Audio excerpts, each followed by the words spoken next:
It's another day's journey, and I'm glad about.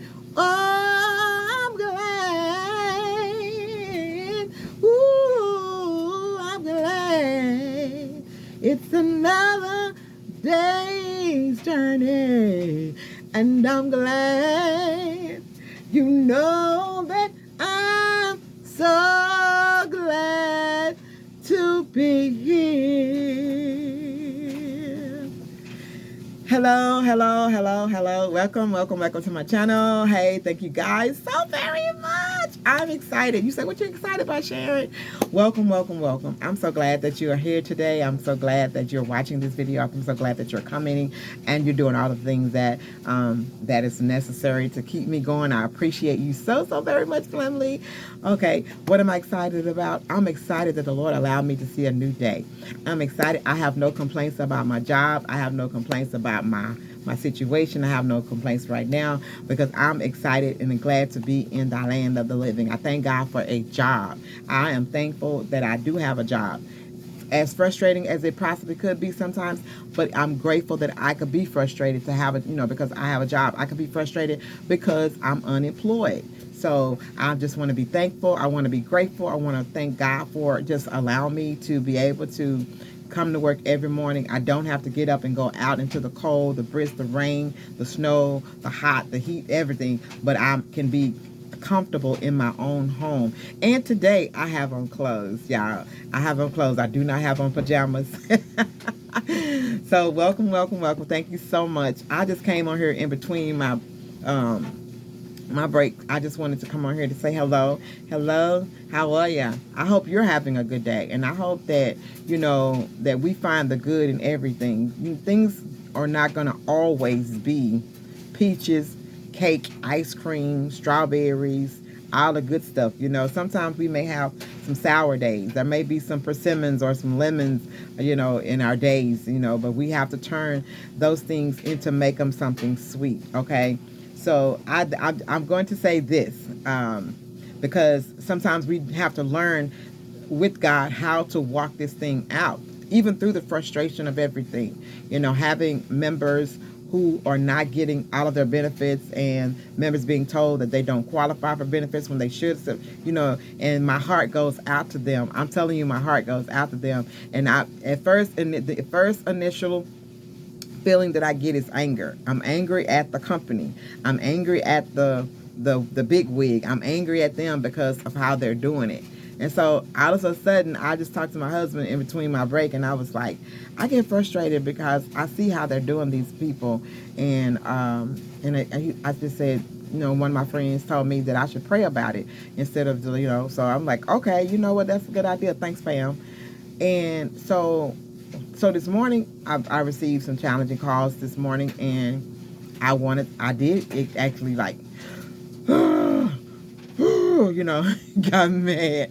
But I turned that anger into prayer. I turned it into prayer. And it's like, how do you turn it into prayer?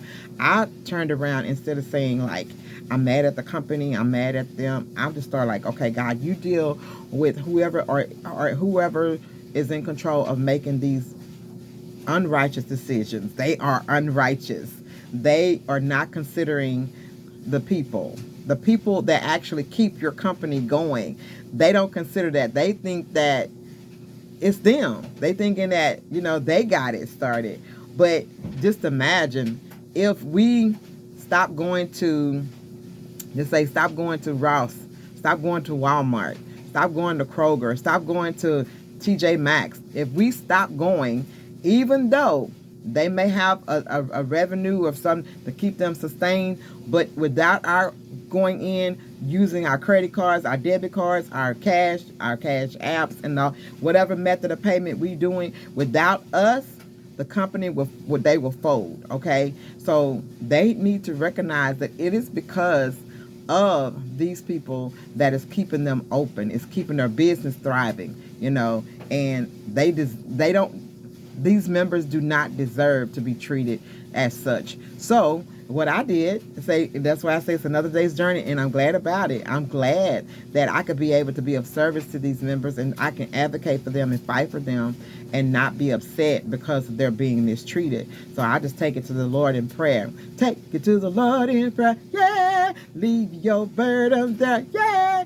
Everything to God in prayer. And sometimes we have to go all the way around the mountain just to understand that we have to take it to God in prayer, because it's too big for me. I can't fix this big old mountain of issues and problems that this company has, and they are pouring out onto the members. I can't fix it, but I got a God who's big enough, who's bigger than the company. I got a God who's bigger than this world, who created this world, that can handle it. So I just take it to God in prayer. Everything to God in prayer.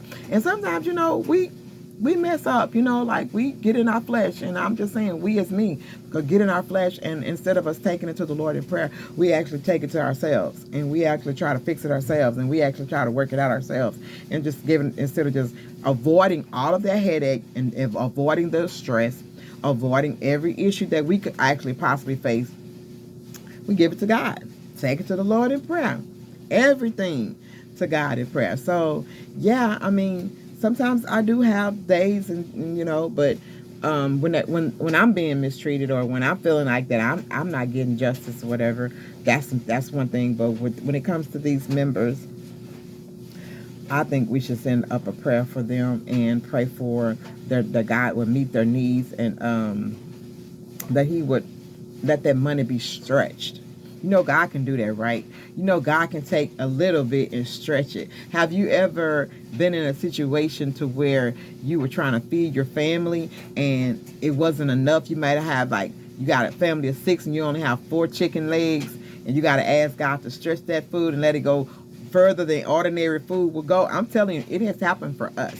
We've had family reunions, we had family gatherings, and more people showed up than what was expected, anticipated, and we prayed over the food, and we asked God to stretch that food. And do you know there was more than enough left, because people took food home? It wasn't just that we were able to eat and be full, but it was more than enough that we could take food home. God did it on numerous occasions. So I know that He could do it. So if you had 4 legs and you baby, take that meat out that leg, and put some rice in it, put some cream of mushrooms on it, get some biscuits and some peas, and you got a whole meal for everybody to eat. Okay, and just worried about those legs, we're going to stretch this meat. We're going to chop it up. We're going to do whatever we got to do to, I got to go back to work. But this was good. Anyway, I'm going back to work. I see that, it's time for me to go back to work. So I just want to jump in. I'm going to shoot this video out there, and I hope it blesses you, and take everything to God in prayer, because this is the day that the Lord has made. We choose to rejoice and be glad in it. Love you. God bless you, and have a great one.